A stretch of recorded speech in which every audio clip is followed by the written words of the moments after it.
Okay. Wally Johnson with Coach Greg Carvel, this week's St. Hockey Coaches Show. Coach, almost what we were looking for last weekend. Great night Friday. Good third period Saturday, but not quite enough. Yeah, exactly. Friday night was a real good game. Again, I keep going back to Dartmouth, where I felt we played very well that night, just didn't get rewarded.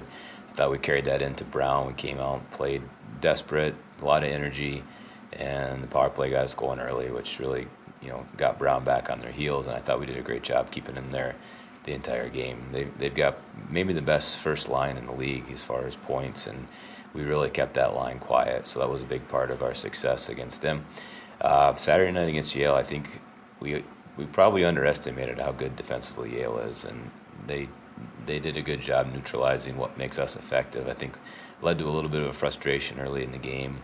As the game wore on, I thought we played more and more desperate. In the last period, I thought we looked like a team that could beat Yale, and but ultimately fell just a little bit short. The 3 goals they scored, I thought, were all very fluky, unusual goals. Their first one deflects off 2 of our defensemen and goes in. The second one is a strange turnover 10 seconds into the second period, and the last one was a weird dump in that came off the inboard straight to their guy all alone. So I didn't feel like it was a very close game. Ultimately, there was just, for me, a lot of desperation to win another game because we needed the 2 points after the poor stretch we had. But ultimately, the last 4 games we've played well enough to win. We just have lost 1-2 and lost 2. They're 1-1 and lost 3, but I think we should have deserved better. Took a look at the standings before I came down to your office, and last year at this point we were 12-10-2 through 24 games, scored 69, allowed 51. This year we're 11-11-2, scored 68 and allowed 56. So not a huge difference, but the big stories in the league, well, last year at this point 8-4, this year 5-6-1. It just goes to prove how tough those league games are. Yeah, and I do. I'm not surprised that our overall record are similar, and our goals for and goals against is similar. I do feel like we're a very similar team to last year. Just a little something's missing, and maybe that goes to the injuries that we're dealing with right now. We're missing 4 regular guys, and it led to us, basically missing a line of forwards, which I felt like took a little bit out of our energy, because we had to ask more out of guys to play more minutes. And maybe on Saturday night, if we would add 4 lines, it would have helped with our energy level. And I think the league's even tougher this year. I think you're looking at 6 teams, maybe 7 that are all hoping to have a chance to play in the NCAA tournament. And Cornell's a big surprise. Dartmouth's a big surprise. QPAC and Harvard are not. There's a lot of really strong teams in Yale, and we think we're a good team too. So it's a real tough league.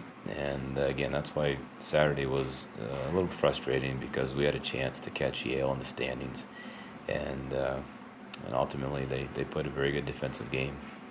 Speaking of the guys that are injured, any hope for anybody coming back this weekend? I think Ryan Law is a pretty good bet to come back. I know Mike Graham is definitely still out. He has a shoulder injury. Alex Dahl broke his hand, and we're trying to figure out if he can play with a cast on it. And then Mike Marnell, I'm not sure. So I would guarantee 1 guy back, but that might be it. A couple guys who are really playing well, noticeable last weekend. Alex Hagan with a goal in each game. He surpassed his career high in goals. And Joe Sullivan's playing like he shot out of a cannon. Yeah, Alex has had a real good year. I think it was his 6th goal this year. I think he had 5 in his first 3 years combined, and he's been, to me, Alex been maybe our most consistent offensive player. Makes good plays every game, and has been a big part of our offense this year.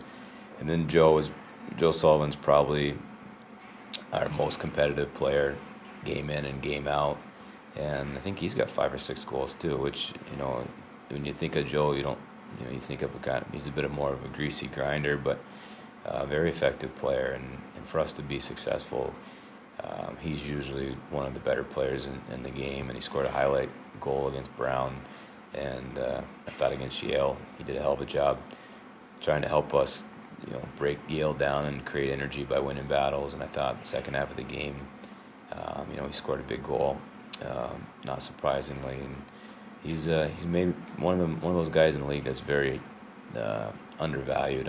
I doubt other teams think about him going into games against us, but he's a very effective player. Big weekend coming up at Appleton this weekend. Colgate Friday night, 8 o'clock start for TV, and then the rematch with Cornell. What are we looking for this weekend's games? Well, Colgate is a team that when we play them, it's a pretty wide open game because it's two very, very similar teams who want to play fast up and down the ice. Maybe not as defensive minded as a Cornell or a Yale. So in the games we've played within our last couple seasons, the games to play 60 minutes, we've needed about 65 minutes of actual time, and I know they're fun games to watch. And the fact that it'll be nationally televised is going to be great. We're working hard to create an unbelievable atmosphere in the building with the white out, and we'll be handing out rally towels and asking everybody to be decked out in as much white as they can wear, and just really show as much the U.S. and Canada people who tune in to see this unique and very exciting barn that we get to play in every night. So that should be a heck of a show Friday night, and then hopefully can win there, and then the rematch with Cornell, who will be the exact opposite of Colgate. They'll be bigger. They'll try to slow the game down and try to beat you with their size and their strength, and we'll just have to hope that our speed is more effective than their size. Great. Thanks. We'll be back next week. Thank you, sir. You can send that to Ryan. Okay. He puts it on YouTube for me.